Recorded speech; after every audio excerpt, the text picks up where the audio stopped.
first time I heard Bowie was Space Oddity in Mr. Deeds. Yes. Okay. You know what? You're right. That was it. That was when I think it was the first Bowie song. I didn't even know that was Bowie though. I didn't know. Me neither. That was it. I didn't know until Changes. I just thought that was, that's such a good song. And then I remember seeing him. They had like an infomercial for like Time Life 70s on CDs or something. And Rebel Rebel came on. And I was like, this guy with like an eye patch and like he had like the Captain Jack like orange hair. And I was like, whoa, who is this guy? This is amazing. I still don't know who he was.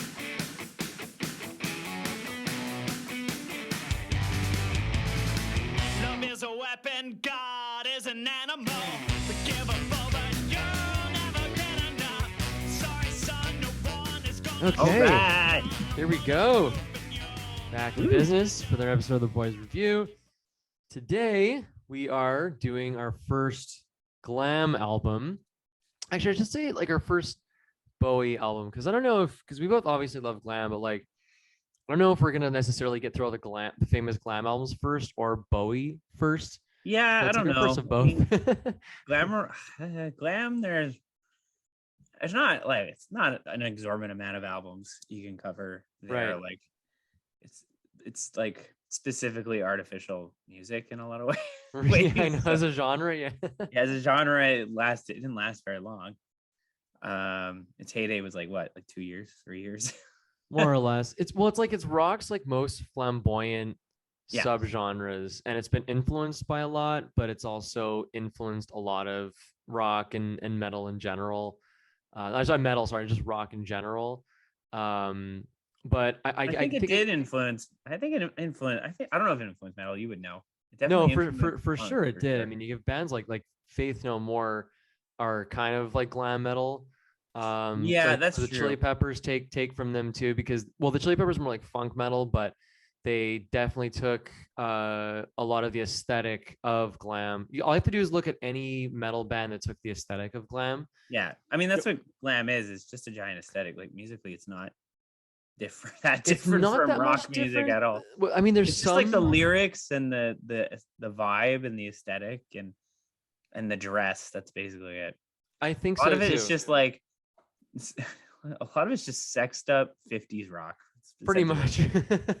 It's like very sexed up Little Richard or Chuck Berry. Yeah, which is really weird to imagine, but Little Richard's already pretty sexed up. So that's true. It's true. You look Chuck at the way Berry, he dresses and stuff, and like he in a way is like very proto glam. But I mean, for glam rock, you've got like T-Rex, you've got Bowie, you've got Roxy Music. I mean, there's so many. We could go on and on and on. But like I guess I'd say this is probably one of like my top 5 favorite glam rock albums. I think it's the best one in my opinion. Yeah, for sure. It didn't invent it, but it I don't know, I think it kind of perfected everything glam wanted to say. Yeah. Maybe that's why glam didn't last. I don't know. There's not much to say after Ziggy Stardust. I mean, I think Aladdin Sane is also really, really good too. But I mean, yeah, it's kind of. I mean, T-Rex invented it. Like, it's hard to invent a genre, but T-Rex is like largely T-Rex for sure, and that's why Electric Warrior. We're gonna review Electric Warrior as well. But I think with this album, for me, when I get to like song 2 or 3, I'm like, okay, so this is what Bowie's vision of glam rock was basically, in terms of like the melody and the choruses and like also just the more upbeat numbers and the slower numbers, which is what I really love about this album. Is it's just got a good mix of both. So you don't really ever get bored. Yeah, he also just takes it to a more extreme level. I think that's why he gets a lot more credit.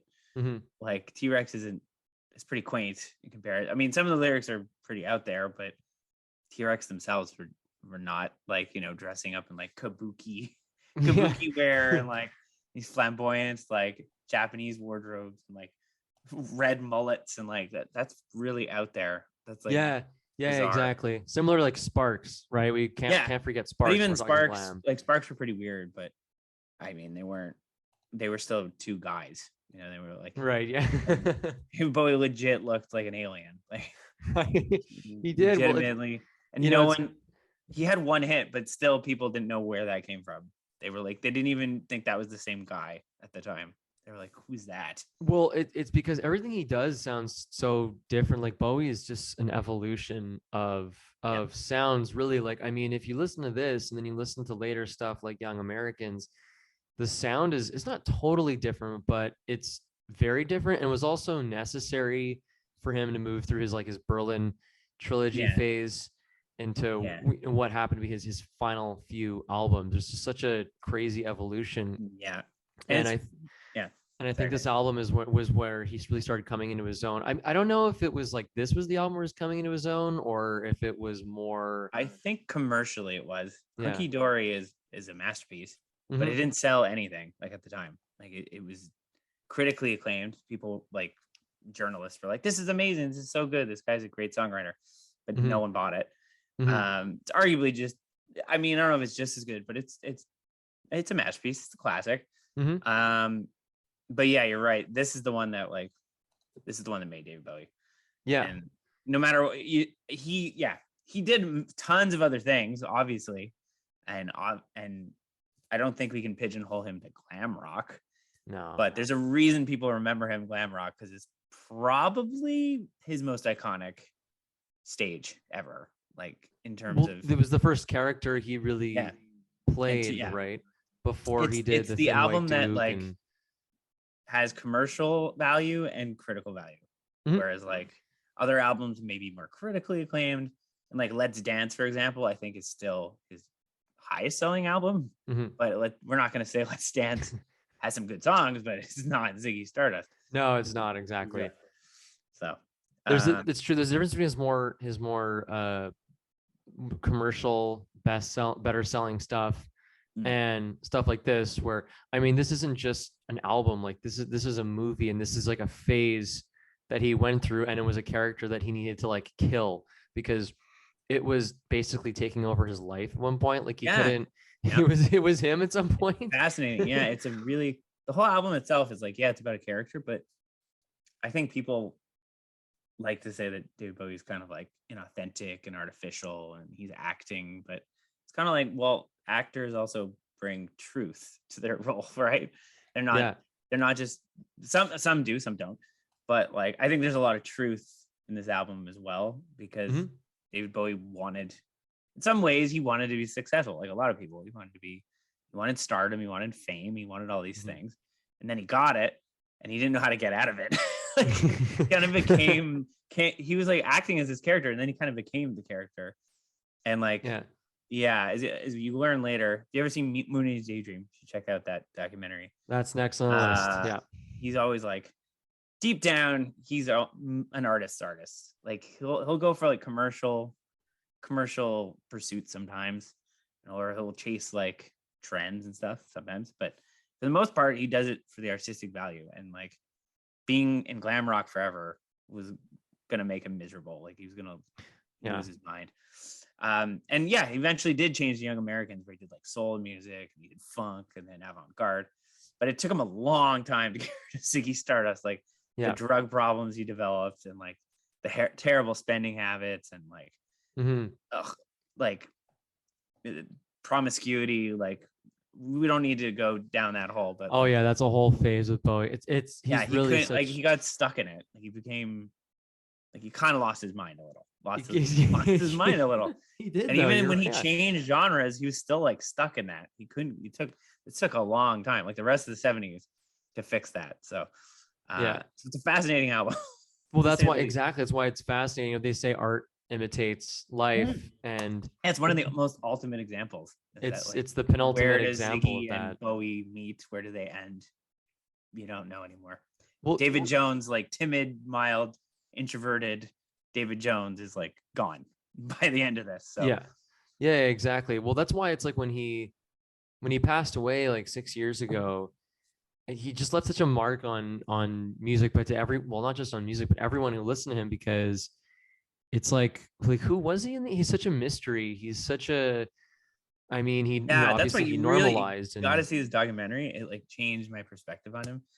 He was actually had a really big joy for life, and he had this huge like appetite for like anything, like travel and arts and culture, and like people like didn't make fun of him or that he just stole a lot of music, but he was just like a carburetor. He just loved life. He was not like depressing or like cold like people tend to think. He was actually very like, it's very funny, like very like jovial guy. He was likable, except for like his dark period there, but oof, yeah, it's just true. We don't need to get into that. That's a story for another. Even the documentary doesn't touch that. It's like they're like, well, no, we want to celebrate, his life, but it was his station to station phase, which is for another day. Should we do like our Bowie origin or this album origin, or sure, like, we can do a little bit of that. Sure, why not? Well, I guess I'll just go quickly. You're obviously the bigger Bowie fan. Way more about him, but where I started was I think I was like 12 or 13. I had heard him in Shrek, right? Oh yeah. I heard him in Shrek too. Or Shrek. I think that's where I first heard that song too, though, to be fair. I heard changes in there, and I was like, it's actually pretty good. Like, who does this? And this guy and this guy Luke in our class was like, oh, that's David Bowie. And I said, okay, David Bowie, interesting. I feel like, and at that point, I just knew that it was something my mom would know. So I go back to my mom, like, you know David Bowie? She's like, yeah, I know David Bowie, of course. I mean, I grew up listening to him. I have him on vinyl. And I go, okay, cool. And that just piqued my interest. And then I'm not sure if I had heard any of his other songs, but this was back in the CD era. We went to the mall and picked out Best of Bowie. And that was the album that really turned him on to me. And I remember listening to him. We went on a road trip that summer to visit my family out west. And we were just listening to him. And I was like, I don't know. Bowie is a good companion for any stage in your life, but he just, I don't know. He really resonates with you on a certain level when you're young and you're a teenager. And at that car ride, I just listened to him like the whole time. And then there was later on when there was the soundtrack to Life Aquatic. Yeah. Sue Jorge, this Brazilian or Portuguese artist, covered his songs and in Portuguese and on acoustic, and it really gave new life to Bowie. Well, I was saying new life, but the songs themselves. He was a big fan of that album too. Like it's really good though. It's a really good. Yeah, these are amazing covers of my songs. Sure.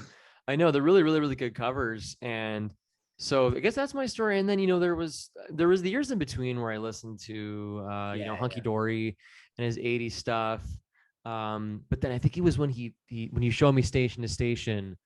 When we first started collecting records, I was like, okay, I started getting like more into him, and then he passed away, and it's a lifelong thing, I guess. But it was only like recently when you saw Moon Age Daydream that I really decided to go like more into Bowie, and obviously our friend Jerome loving Bowie. So that's my Bowie origin story.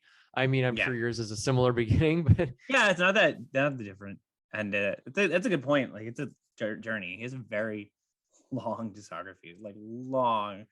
Yeah, mine was not too different. You're gonna like, first time I heard Bowie was Space Oddity in Mr. Deeds. Yes, okay, you're right. That was it. That was when I think it was the first Bowie song. I didn't even know that was Bowie though. I didn't know. Me neither. That was it. I didn't know until Changes. I just thought that was that's such a good song.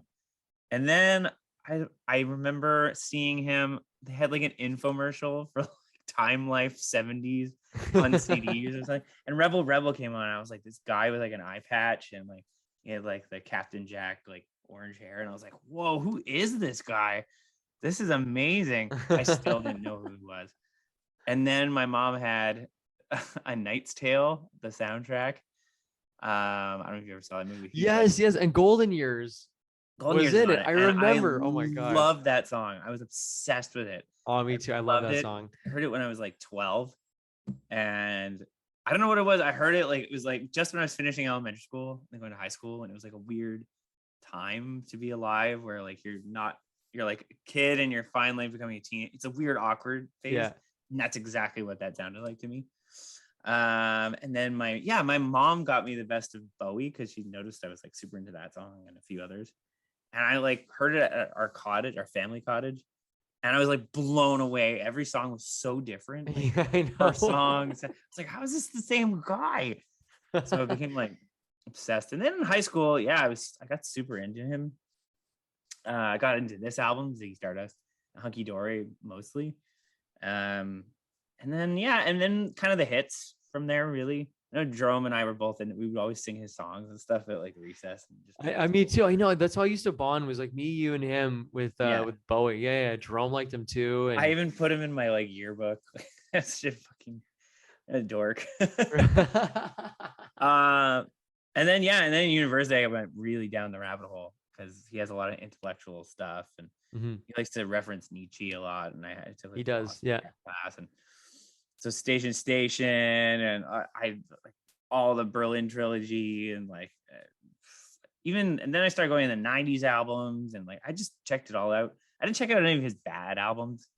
That was not until he died, when I heard Black Star, and like remember. Anyway, we could go on that for Black Star. Holy man, I heard that 2 days before he died, and I was like, oh man, I'm going down this Bowie rabbit hole again. And then 2 days later he died. I know, it was crazy timing. And I went, what? Yeah, and I went down the rabbit hole there too. And after he died, I did his discography like 4 times, I think, in a year. It was insane. Wow. I really I was like, I'm obsessed. I have to listen to like even the worst stuff. I did it recently. After Moon Age Daydream, I'm going to do it again. And I still found more stuff. Like his stuff is never ending. It's never ending. It's a rabbit hole, literally. In my 30s now, and I'm still finding new Bowie stuff. So anyway, this is a really long introduction, but I think this album especially because it's like this our first review, and like but this is like one of his best albums. It's my personal favorite because it's it's got a lot of the ones from Sue Jorge, but also some stuff on his greatest hits. And I just listened to it the other day. I mean, listened to it before when you lent it to me last year. That was when I really started getting into it. And I was like, this is a phenomenal album. And I wanted to get to the Berlin trilogy, but I felt like I needed a good warm up. No, this is a good starter. This is a good warm up because the Berlin trilogy is going to take some time. That's the crazy thing about this album is it's like a great starter, but it's also a great grower. Like it is quintessential, I think. Like Station's my favorite album, but if someone were to say this is his best album, I would not argue with that at all. Like it's probably my second favorite, definitely top 3. For sure. It's just a perfect middle ground. It's like great. It's catchy enough for like casual fans to listen to. Has enough hits on it, but then it has enough weird like growers on there to make it like it's an album that continues to grow for me. Like I listen to it and I'm never bored. I always find something new. Yeah. And when I heard it on vinyl, like that changed. Like that was like even more life changing. You have to listen to that on vinyl. Like, absolutely. That was the first time I heard it. I've ever heard in my life. It's so well produced. It's so crisp. It's amazing.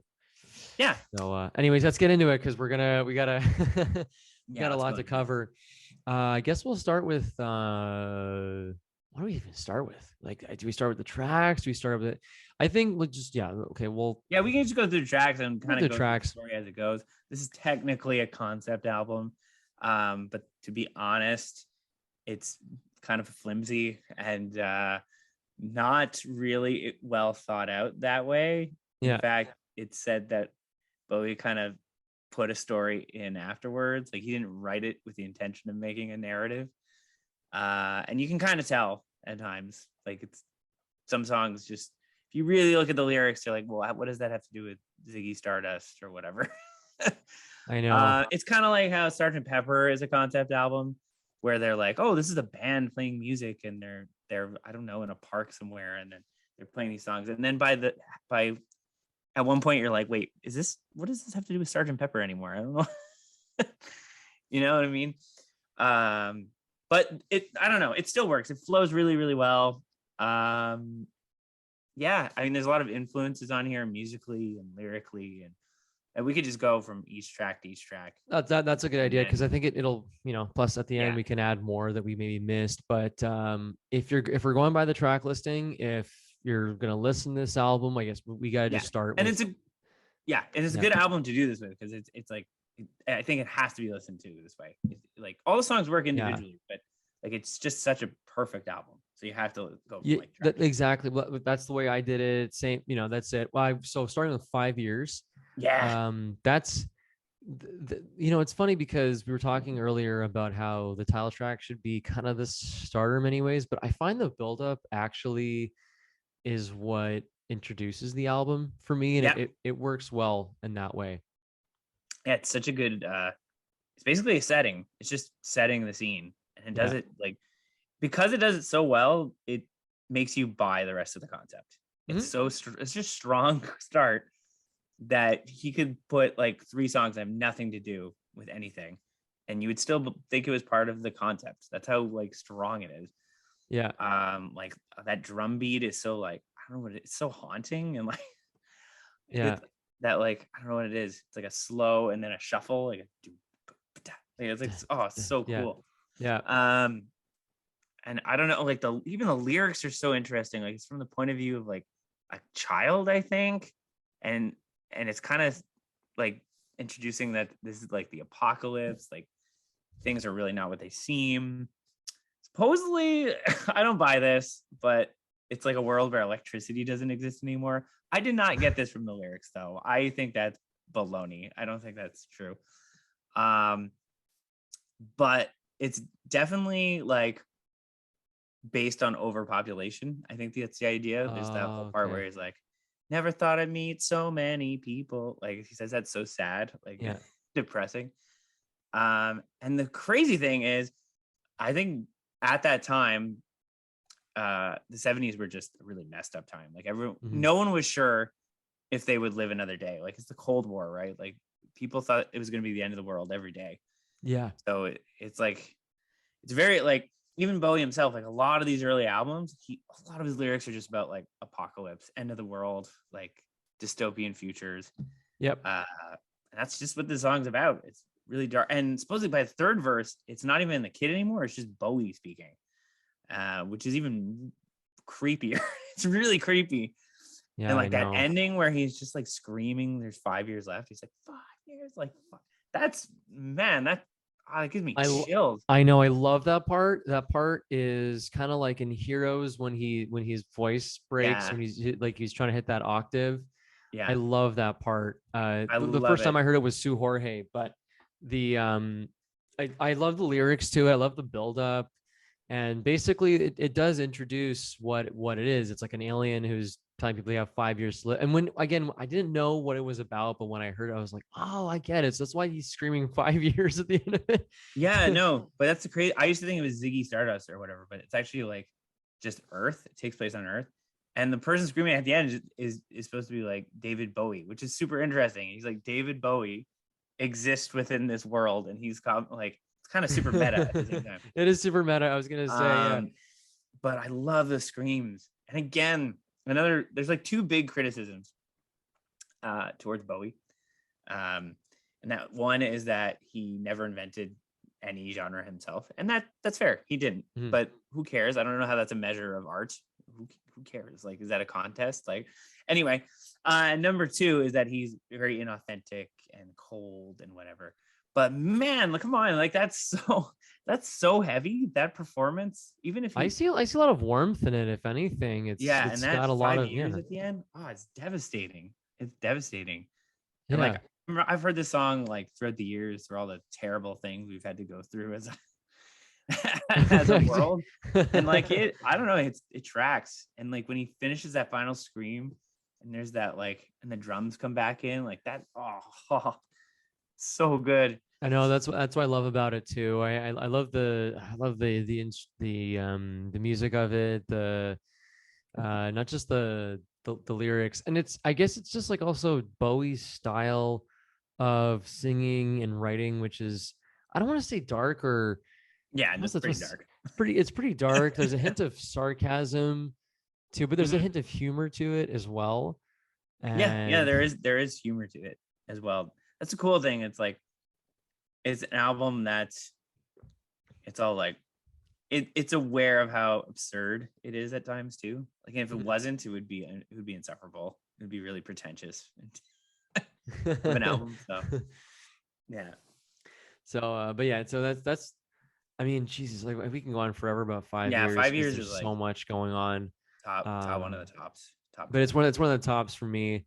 And then we got Soul Love. Yeah. So this is one that doesn't have as much to do.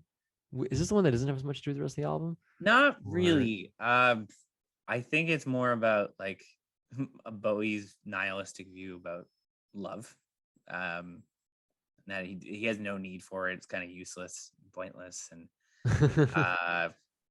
it's kind of interesting because the music kind of betrays that idea. It's like very it's almost doo-wop, like doo-wop, but a little soulful at the same time. So you think I thought it was a love song for the longest time. It's more mellow. It's more upbeat than No. than you know. Yeah. Than 5 years.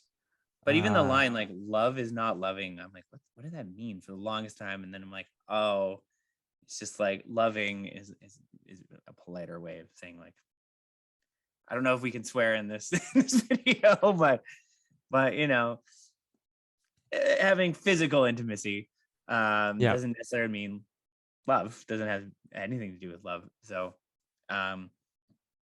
to me, it kind of it complements 5 years, and it's kind of showing a world where like they all know they have 5 years left to live, and so things just get really out of hand. Like people don't want to have serious relationships, they don't want to commit to anything anymore, because what's the point? They have 5 years, so they're all just like giving into their more basic animal instincts, which there's nothing wrong with, but that's all they're doing.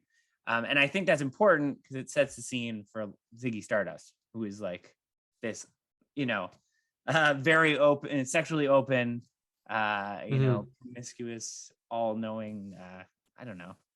Yeah, it's kind of like a god-like figure to come down and then to embrace him. Like if they were, I don't know, more committed to traditional values or whatever, probably wouldn't embrace Ziggy Stardust. So I think that's the only thing I can get from it. Or it has nothing to do with anything. And Bowie was like, hey, this is a good song. Let's just put it in there. Yeah. That's actually, that's pretty accurate. That sums it up pretty good. Yeah. But I mean, I like this one too. I like Soul Love and I like, I find Moonage Daydream and Soul Love go fairly they go really well together, actually. Yeah, it's kind of a good lead up to Moonage Daydream, honestly. Yeah. It's like, I don't know what that, because the crashing in of the da-na-na, I'm an alligator. Like that's it. Yeah, that's, I mean, it's like perfect because that's what I see with Soul Love. It's kind of like this is Earth, this is what it's like, and then boom, here's Ziggy Stardust. Here's what he's all about. Yeah, and he's like, it's so cool. Like I was telling you before we started this, it's so like open sexuality is very like, it's very freeing. It's this figure who does not care. Like, this is who I am. Like I'm like a mama papa. I don't know what that means. He has no gender definition. No sexuality definition. That's so ahead of its time for like 1972. Like that's crazy. Yeah. I mean, obviously, I don't know, maybe Bowie had to present it as an alien to make this palatable for people, but people bought it. That's like so cool to me. I know. It's what makes his like Ziggy Stardust such a fascinating character. Another thing I was gonna say about Moonage Daydream, is that there's a part. Oh yeah, there's the whistling part, like there's a piccolo in it. It's so cool. There's a piccolo. It's like this heavy song, and there's a piccolo in it. I know. When I heard that, I immediately thought of you, but I also See, I didn't even know that was a piccolo. And the solo, like Bowie's great in the song, but oh my god, Mick Ronson, holy moly! Oh, I know. Mick solo at the end, so good. It's so simple, but like there's so much soul in it. It just rips. It's just like a bend, you know, but it like feels like it's going on forever. Like yeah, his playing is really, really good in this song. Mick Ronson, I was just reading about him before. Like he's been with like so many bands. Like he was a genius guitarist, and he really arranged like orchestras and stuff. Like he's super really talented musician. Super talented. Yeah. Talented guy. Yeah. So I guess after, and Moonage Daydream is like, it's funny because originally, you know, I so stupid, but I saw in the Rock Band store and I was like, of all the songs they could have put on the Rock Band store from Ziggy, like why couldn't they put on like, you know, Hang On to Yourself or It Ain't Easy? But Moonage Daydream is phenomenal. It's great. It's a grower. It honestly wasn't one of my favorites when the first time I heard it, but the more the years go by, I really like it, and it's super ahead of its time. It's super ahead of its time. Like you said, and they're kind of poking fun a bit at T-Rex. Yeah, I Mark Bolan a little bit because his lyrics were also very like sexual, but they were also like, what? Like even just starting the song with "I'm an alligator" is so weird. It's the imagery is bizarre, but it you know, he's an alien, whatever. It like doesn't even have to make sense. It's like surrealistic in a way. Yeah. No, it's great. It's a song that I really want to like. I'm gonna listen to it again soon for sure, and I really want to listen to it more. I think it's like you said, it's a grower. Yeah, and it's super interesting. Even the use of like, I think Jerome would analyze this better, but like American slang uses a lot of like colloquialism. I can't speak. Colloquialism. Yeah. Thank you. And like slang, and it kind of shows like Ziggy Stardust trying to like pick up the lingo and try and like climatize. Like he says a lot of like American sayings, like far out, man, far out. Like no one says that anymore, but in 1972, far out, far out, and freak out, and yeah. And then we have Starman. Oh yeah, so good. Starman is so catchy. Oh, I know. I know. There's something like beautiful about it. It's just like it's like a classic melody. Yeah, like you said, the chorus is inspired by Over the Rainbow. Yeah, because it has an octave leap. It goes like da-da. Yeah. Oh, it's so catchy. But even like the way it does, it's cool. Or even it's still different from Over the Rainbow. It's like Starman waiting in the sky, and it like, I don't know, it doesn't stay up there. It kind of like, it doesn't have as much confidence. It's like, it's just kind of like, all right, I'm gonna peter I just out. love the part where it's like na na na na na na na. Yes, yeah, that's also a T-Rex homage, which is cool. Oh, I love that part. Yeah, and it's just there's something hopeful about it too. It's really like, it's a very pretty song. It's Ziggy Stardust bringing a message of hope to the earth by the radio. Kind of test out the waters, like, hey, I'm gonna come save you. Can I come? But like, he thinks he'll blow our minds, you know, like that kind of stuff. I know that's what I love about it is just like, is Bowie doing what he like I love his theme of space. Yeah. His how he's able to incorporate his theme of space. It all really goes well together, you know, like Major Tom, Starman. Yeah, he uses this a lot. Lady Stardust, you know, all that. And it's I don't know if it's intentioned, but supposedly this was like the last song to be on the album, and it was like a throw-in. Like they were originally had like a Chuck Berry song in there, which would have been weird. And they were like, no, we'll just put Starman. Like the company was like, you don't have any hit singles. Like this album just doesn't have a single on it. Like, what are you doing? So he wrote Starman.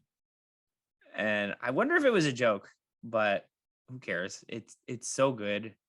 Maybe he knew the space thing would catch on because Space Oddity was a hit and he wasn't really getting any other hits. But I don't know.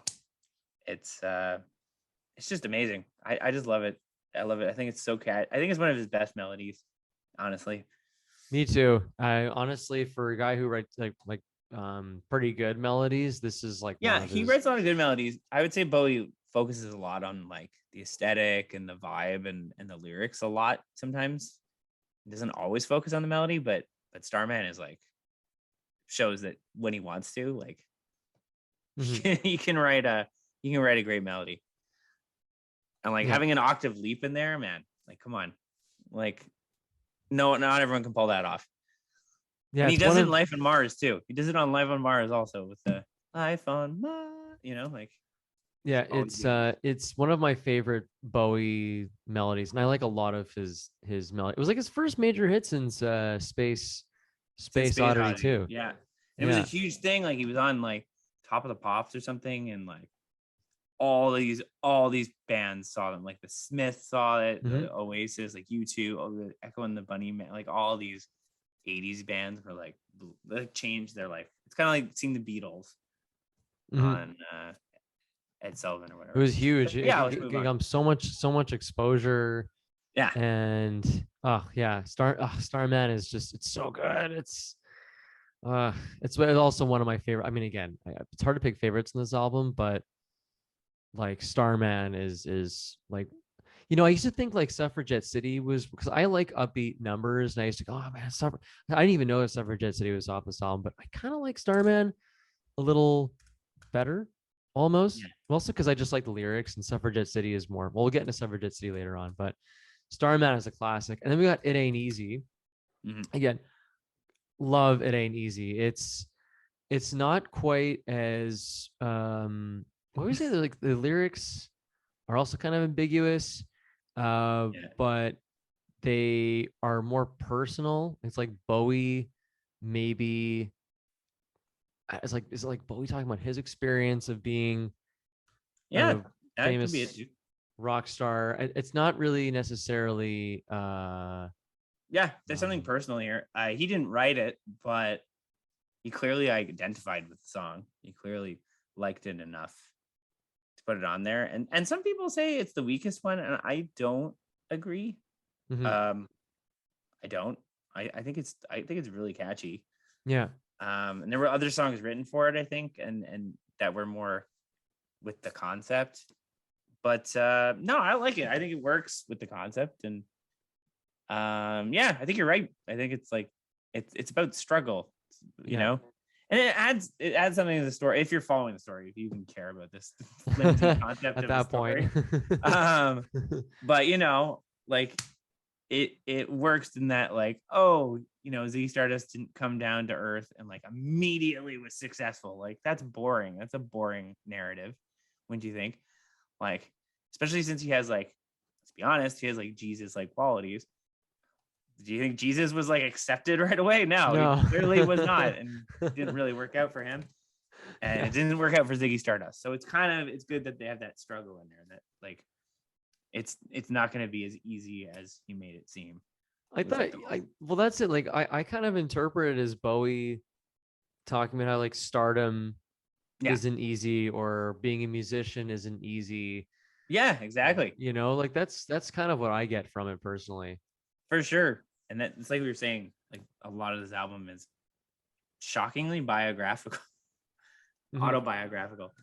And like Ziggy Stardust is like the kind of like musician he wants to be, essentially. This is the kind of, or thinks that, but this is the kind of person Bowie thinks he wants to be. Whether he wants to be Ziggy Stardust, obviously not, because no spoilers, but he kills him off. So, but yeah. Then we've got Lady Stardust, and it's generally interpreted as alluding to Mark Bolan. It's supposed to be a joke, like a little. I mean, I don't know how PC that joke is anymore, but okay. Calling him Lady Stardust. It's kind of bad. But yeah, they had a friend rivalry, I think. Friendly rivalry, yeah. Yeah. Supposedly this is like the way people see Ziggy Stardust on stage. I think it tracks with the lyrics, like, and the band was all together, it was all right. I don't know. Yeah, it's just kind of like a sing-along, like at a show. Like, it must have been really cool live, actually, that song. And it's also a grower. It's a grower. At first you're like, well, this is filler, but nah, it's super catchy. It is super catchy. No, I know. It's to the point of the track. It's like halfway through the album, and at that point you're like, I don't think there's a bad song on this album. They're all great. They're all really, really good. And I guess maybe Lady Stardust for me, after It Ain't Easy and then Hang On to Yourself later, like Lady Stardust and Star kind of fall in the middle there, and but they still flow super well. And I don't know, like it's confusing, because like you said, there's a story here, but it gets kind of lost at that point. There's a story there, but is there? Some people argue the second side makes more sense with the story. I don't really know. It kind of, you know what? It kind of doesn't even matter. Like, I don't even really care about having a narrative in an album. Like, I find songs are a little more impressionistic than that. But they could have narratives, like prog. Lots of prog albums are all giant narratives. It can work, but like, it's okay if it's impressionistic. If you get a general vibe or the general themes. If you get a sense that it's exactly like, if you get a sense that it's going somewhere, that's kind of what when you think about it, like this idea of concept albums, aren't like most albums kind of concept albums in a sense, because they're all most recorded of them are. They're kind of like, this is what you're writing about at that time, and you just put them all together, and they just kind of have the general same themes. Some bands just do the same concept over and over. Yeah, we know a few bands that do that. Yeah, but yeah, it's true. Yeah, I think that like if they're on the album together, they're there for a reason. I mean, unless you're like a music purist or like a prog purist, like you won't really care when you hear this album. Most people don't even scrutinize the lyrics. They don't. They just like, they get bits and pieces and they're like, oh, okay, this is about an alien from Mars and he comes down, and they're like, oh, that's cool. Like, there's some kind of story here, and like some kind. That's all that matters. We know he comes down from Earth. Earth is an apocalypse. He plays some rock music and he dies. That's all we need. That's all we need. That's all we need to know. We can get that from the songs, then yeah, it's successful enough. Yeah. No, exactly. That's kind of where, the album pretty much goes at that point. And I mean, as for like songs like Hang On to Yourself, it's again another one where, I mean, like you can't really tell if, I don't know, it's just it's got like all these different genres going on. Like it's got rockabilly and like punk. Yeah, I think it's kind of I was thinking that those stretch of songs is like, those are songs that Ziggy Stardust and the band Spiders from Mars, the band, are playing. And like, I've seen people write that like Lady Stardust is from the audience's perspective, and Star is like from Ziggy Stardust's perspective. So it's a little bit skewed and over the top, and even the song sounds super manic and a little all over the place, like rock and roll star, like it's it's almost Broadway-esque.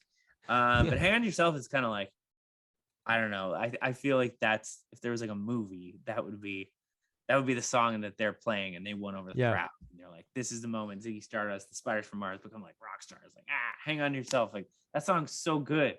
Such a like, it's just a fast rocker, like it's so fast. I know, and I love the groove, like and it works. It's kind of like this thing to the crowd, like, hang on to yourself, here comes a rocker. But then it's also like Ziggy Stardust to himself, like, hang on to yourself, because things are about to get really off the rails. Your whole mission to save Earth, that's not gonna happen, buddy. That's the sense I get from it. It's like, again, if I was to like take any interpretation from that, I'd say it's like you said, it's like if Ziggy Stardust and the Spiders from Mars were taking the stage. It's like, this is us when we're famous, before eventually he kills him. We'll leave that part for later, but I don't want to give it away. And really, for me, it's just like, it's Bowie doing what he does best, making like a good groove, making really, really catchy riffs. Another part I really like about it is the bass. So you can really hear the bass going. Yeah, it's so good. Oh God, it sounds like me riding my bike around, Yeah, it's very like bouncy, but also like punky. Like, it's super cool. Yeah, like, I think a lot of bands have ripped that song off. Yeah, for sure. I hear that song in so many bands. Well, not just like in glam, but in like rock and roll and just in general. It's a super catchy tune. I like that it's like mostly acoustic too. I find that interesting. It's like the energy is super up, but it's mostly acoustic, and then there's just Mick Ronson. Mick Ronson going like I know, I love that riff. I love that little lead there that he puts in there. Yeah. It's so catchy. It also reminds you a bit of Queen Bee, should we say, or Queen Bitch from Queen Bee. Queen Bee.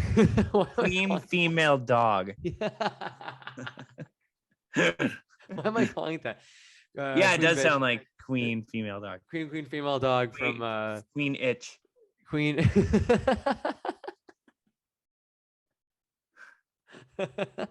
Queen Bee Itch. It kind of does.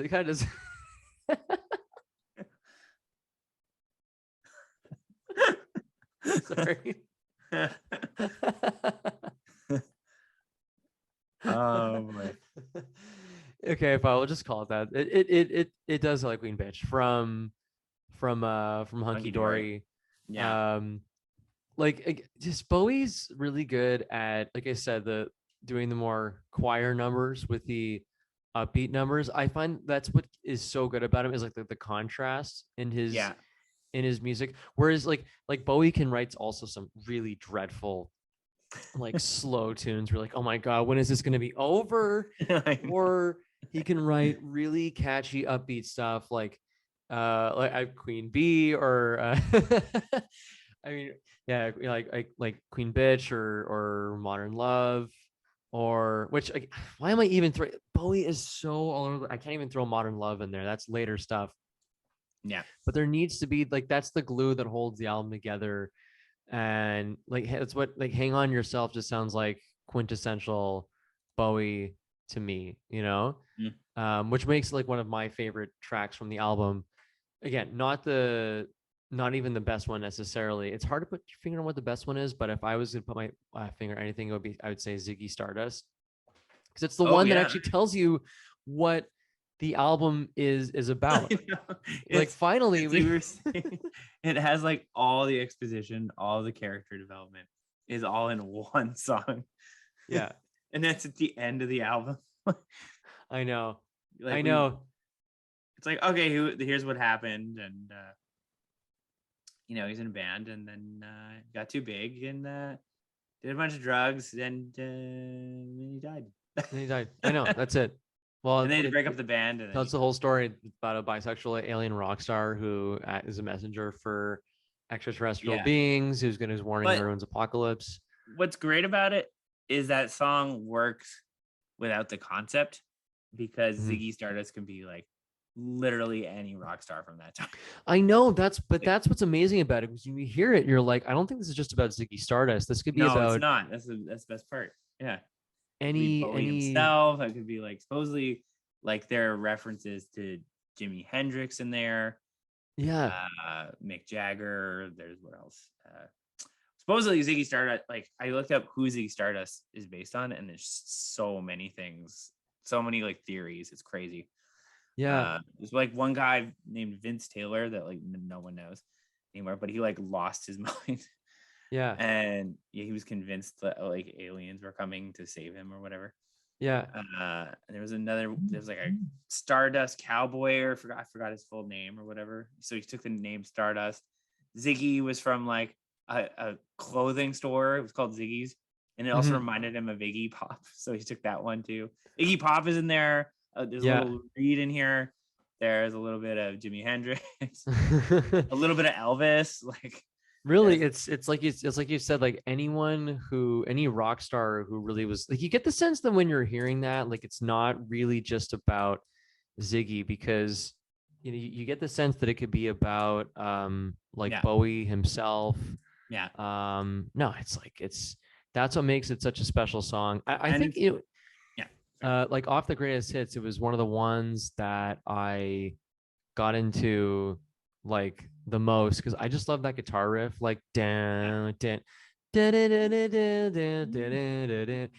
I pick up a guitar, I find myself just like banging out those first 3 or 4 chords from the intro.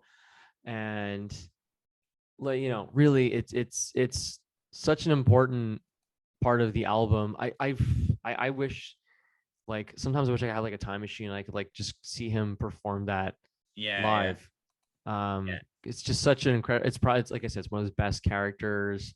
And it seems like it now would be kind of basic, like, oh cool, a rock star, that rise and fall of a rock star, really original. Ooh. But like at that time kind of is like still the rock and roll heyday. Like it's not far removed enough for them to be like, so it's very like, it's a very self-aware song, which still finds it fascinating that Bowie still like, I think it gives it power actually that Bowie still fell for those trappings. Like he wrote about it before it even happened to him, and then he did it anyway. Like he couldn't avoid it. So it's like, I don't know. Yeah, it's a really good song. And even like that riff is so like, it's kind of funny. It's a little funny and like upbeat, like yeah. And then the lyrics too, like I could sing the lyrics like all, I just, they're so funny. Like he was the Naz with God given Naz. He took it all too far, but boy, he could play guitar. Yeah. I love, or Ziggy played for driving us that we were voodoo. The kids were just oh man, I love the lyrics. They're or what's that one with the Ziggy really sang "Screwed Up Eyes" and screwed down hairdo. That's Bowie himself. So the screwed up eyes. That's like totally. That's like he has two different eye colors. Yeah. Oh man, it's just such a classic, Ziggy Stardust. It's yeah. Well, I think we said enough about Ziggy Stardust. Let's move on to the next one. But I mean, it's probably it's one of, you know, Bowie's best songs. And then you've got Suffragette City, which is lyrically vague, but again, also one of Bowie's best songs. Yeah, it's definitely one of his best rockers for sure. Like if I noticed that after a certain point, Bowie doesn't do rock songs anymore. It's kind of debatable whether he's even a rock artist, to be honest. Like he does a lot of rock songs, but he's just his own thing after a while. This is such a good rocker. Oh my god. It has like Little Richard in it. It's like Velvet Underground. It's got the synthesizer, the same synthesizer from like Low. Mm-hmm. Like he uses that synthesizer later in Low, so it's like ahead of his time. It's making like the horn section. It's like a synthesizer. It's so cool. Oh, I know. I love that fake out at the end. Come on, the fake out. Oh, bam, thank you, man. He didn't invent that supposedly, but no, that phrase was from like a Charlie, like we're best friends. Charles Mingus album. Yeah. And then the Small Faces did like a song called Wham Bam Thank You Ma'am. Oh my god, man. Bowie's almost like too much. Like especially his references. Like every song has like 40 things he stole from. It's crazy. Yeah. But it's kind of like, it's almost like rap before its time. Like it's sampling. Like he's just sampling so many different things that it just sounds new. Suffragette City, I don't know. The story, I don't know what it has to do with the story. Like it always confused me. I'm like, we're talking about Ziggy Stardust. We have this huge biography of Ziggy Stardust, and then we're in Suffragette City, or we're like this person, I don't know who it is Ziggy Stardust? Is it someone else talking to his roommate, being like how he can't get laid, or he's getting too much? I don't know. I wondered if it had something to do with the women's suffragette movement. I don't even know. Honestly. I really don't know. Some people think it's about a guy who's like being whipped by a woman. Like he clearly will do anything she says, but then like because she like the sex is good or something. Like that. I think it could be. I think it's what is that? I don't know what that has to do. Maybe it's his favor of like women over men or something, or I don't know. I really don't know. I think musically it works though, because like right after Ziggy Stardust, like into that Oh, that's such a good transition. Well, he's really like, good. Ziggy says guitar, and then it's like stops, and it's like brown out. Like, come on, that's so Oh, good. I love that transit. Well, Bowie's really good at that. Like he does that on this album, but he also does it on Diamond Dogs when he goes into from one song into Rebel Rebel, exactly. Yeah. Like you're like you said, you don't really know if Bowie is like really rock anymore, but then he goes from like a slower number, more experimental number to just a generic rock riff. Like if it was like in any other song, it would be unremarkable. But Bowie kind of like it's like he takes it, but he's making a parody of rock itself, but he's using it in a good way. Like he's using it in a kitschy kind of glam way that just works somehow. Like like Bowie through his mistakes somehow like is able to make great songs. That's what's so incredible about him, like he's like, and that's what I see in songs like Suffragette City. But also it's just one of his it was on his greatest hits. It's one of the first songs I was exposed to. Yeah, it's very like why accessible. It has a place in my heart. Yeah, that's it. It's probably one of the most accessible songs. It's very simple, it's just energy. Yeah. It's just pure rock and roll energy. That's exactly. It's like perfect for the radio. And then we've got Where It All Ends, Rock and Roll Suicide. I love this song so much. It's so good. It's in like my top 10 Bowie songs. I have to go back and listen to it after. It's just so good. It's so well made. It's so different. Like there's no chorus. There's no chorus at all. It's just like this. Supposedly he wanted to make like a French, like something like a more French chanteuse type song from like the 20s or something. So kind of you kind of see it like as someone like on a mic with a cigarette, just going like, put a cigarette, and it's like almost he's monologuing. It's so cool. It's so cool.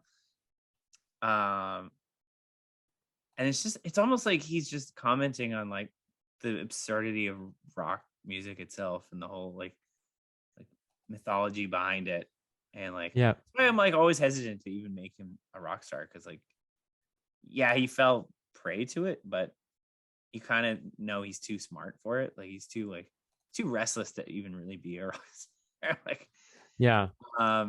and this is just like, and it's kind of it's weird. It's a song that's like tragic and super sad, but also really like inspiring and amazing, because like it's tragic because like his mission failed. Like Ziggy Stardust's mission failed. Let's be real.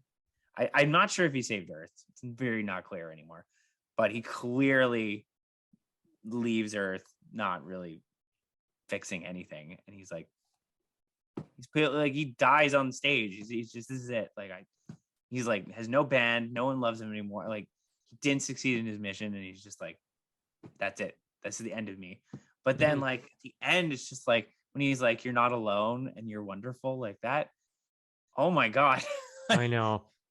And he's like, reach out your hands. Like you can feel like he's like dying, but it's like one last thing. Like, just remember people, like you're not alone out there. Like there's always gonna be someone who's gonna lift you up. And like, it's so positive. I know. So inspiring. And like, I don't know, when you're like a teenage awkward kid, like hearing that is just, it's like exactly what you need to hear. You just need to hear like this weird looking dude tell you that, it sucks balls, but it's going to be okay. Like, but that's what he was in so many ways. That's why it was so sad when he passed away, because he was the voice of a generation of people who maybe were different or weird or were different. Exactly. Who are different or weird, or were, I don't know, like, their sexual orientation was maybe more ambiguous, or exactly. And but Ziggy Stardust is in a way a bit of a gay icon. So him, saying like, you're not alone, I'm out in space, but I'm real. You're all alone. I know. is cool. Like that's such an amazing thing to say. It like, imagine being able to go to that live show and just have him say that. Like I would probably cry. I would cry. If I saw that. Oh yeah. Like, shivers. It's so touching. And he like Bowie has that ability to send chills down your spine. It's kind of like when Black Star came out. he like eulogized himself basically. Yeah. You know, because people didn't know that he was sick until he it like 2 days after that album came out.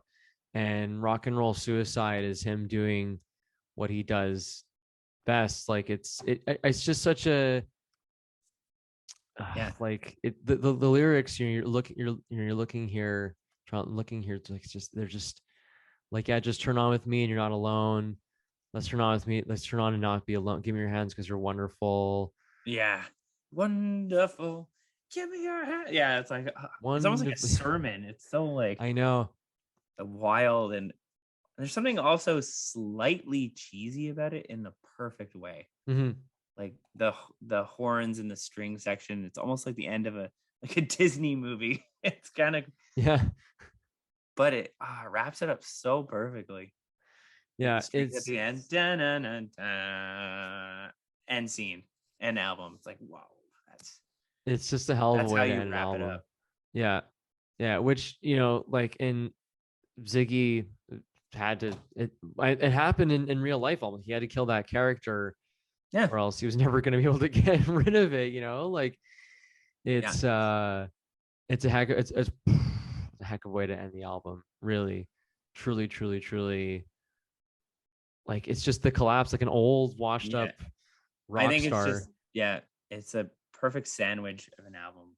Like the first and last track are so amazing, so succinct. Start it and wrap it up so well that you can't screw up the middle. Like he just can't. Like, and when you finish it and you're like, oh man, I want to hear that again, and then you like, oh my god. Yeah. Well, that's a wrap.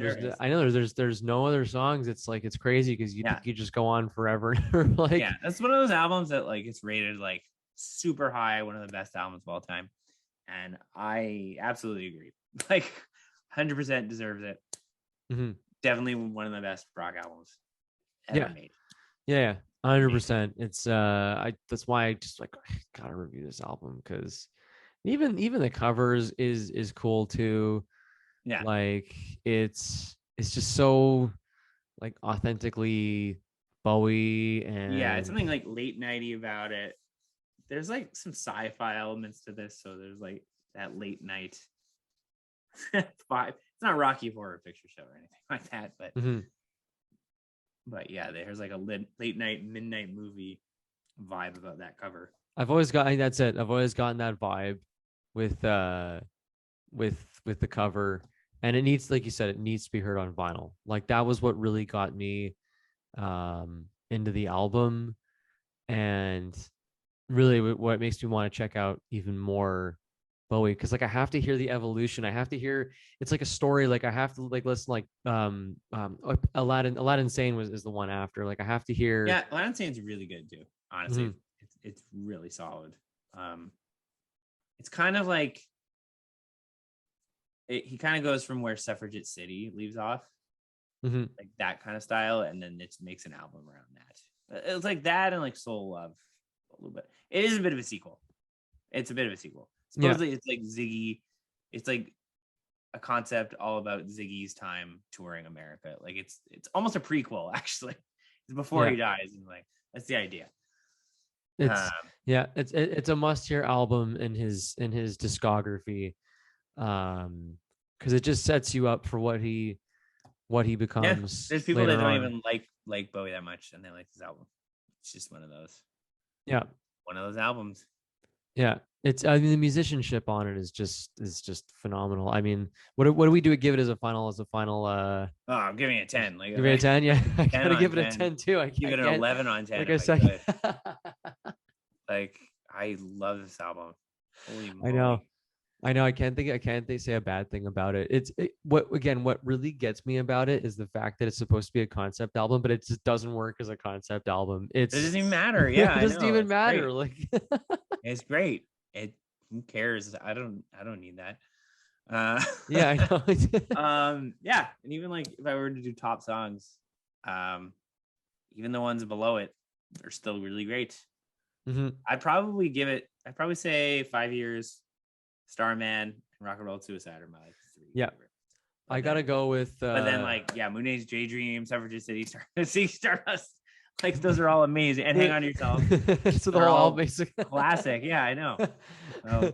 I go with 5 Years, Starman, It Ain't Easy, Hang On Yourself, Ziggy, Stardust, Suffragettes. So I'm really leaving out only 3 there. I think for me, I just go for like the Sue Jorge ones that like Sue Jorge covered. But again, he could have covered so much more off this album. Honestly, he could have done It Ain't Easy in Portuguese. So yeah, go and listen to this album after you hear this review. Go and listen to it. Yeah, I know it's a very long one, but it's worth it. It's exactly, it was a long review, but it was worth it. We had to go through this. Our review is longer than the actual album. I know. So all right, so yeah, well, I guess we'll wrap it up there. And if you guys want us to review any other David Bowie albums, leave a comment below, and we'll see you guys on the next one. Peace.